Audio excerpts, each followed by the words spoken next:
Саламатсыңарбы? Бүгін Қырғыз айым Австралияда эфирде. Бүгін біз Терегал жегіне келдік. Бұл Тинч океанның дағы бір пляжы болып есептеледі.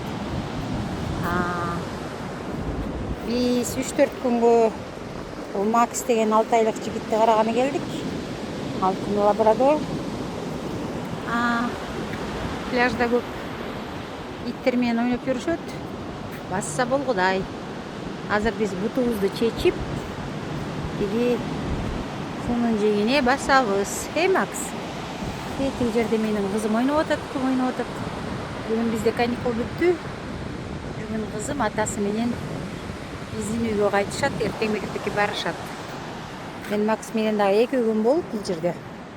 Анан поезд менен үйгө кайтамын. Каникулдун аягында 3-4 күн бул бизге жакшы бир эс алуу болду. Анткени суу деген кышы жайын бул океандын суусу түшпөсөң деле аябай бир кандайдыр бир эс аласың да, рахаттаныпчы. Тетиги жерде пенсионер кишилер гидрокостюм менен чөмүлүп жатышат. Суу муздак. Кече мен кичине бир эмеге түшкөнмүн, бассейнге. Ушул эле туздуу сууну тосуп бассейн кылып коюшат. Анан жанында жылуу душ бар экен. Ошого басып. Макс, жүр кеттик. Бул ит менен кыргызча эле сүйлөшүп атам. Жүр кеттик. Мен бутумду чечейин, анан басабыз. Тетиги жерде карасаңар, тиги инвалид бала жигитти атайын өкмөт өзү акча бөлүп берет. Ушинтип анан келип карашат. Аябай жакшы карашат. Карыларды дагы ушундай өкмөт көп каржылайт. НДС деген программа бар, ошол боюнча. Азыр мен биздин кызыбызга басып барабыз. Ошол азыр болсо мен сүйлөбөй эле коеюн. Сиз болсо, сер болсо Тинч океандын жеги Терегал деген жердин карап рахат алгыла. Макс, жүр кеттик.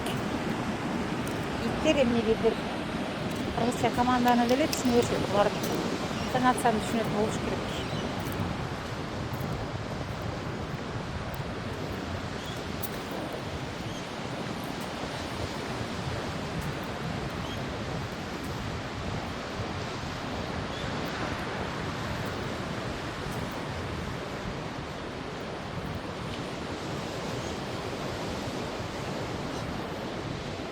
Айтмакчы, эрти менен же кечинде киттер келишет дейт.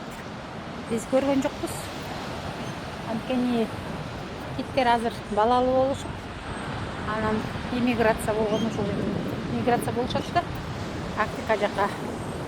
Ошол бул жолу биз эчтеке көргөн жокпуз.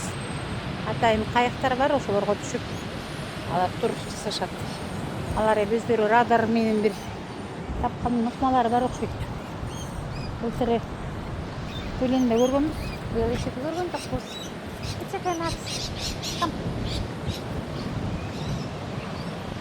Ошол бул 6 айлык күчүк кечкеле ар ким ар күчүк менен ойногусу келип атат. Кандай ит өтсө эле. Ошол аябай акылдуу ит болгудай. Бул иттерди көбүнчө инвалидтерге, көз азиз адамдарга терапия кылып эме кылса дагы болот. Дайыркысыч. Ошо анын акылдуу ит болгудай. Азыр апасы канадалык аял экен, пенсиядагы. Ал Улуру деген тоону көргөн кеткен. Батыш Австралиядагы. Ошол ошондой.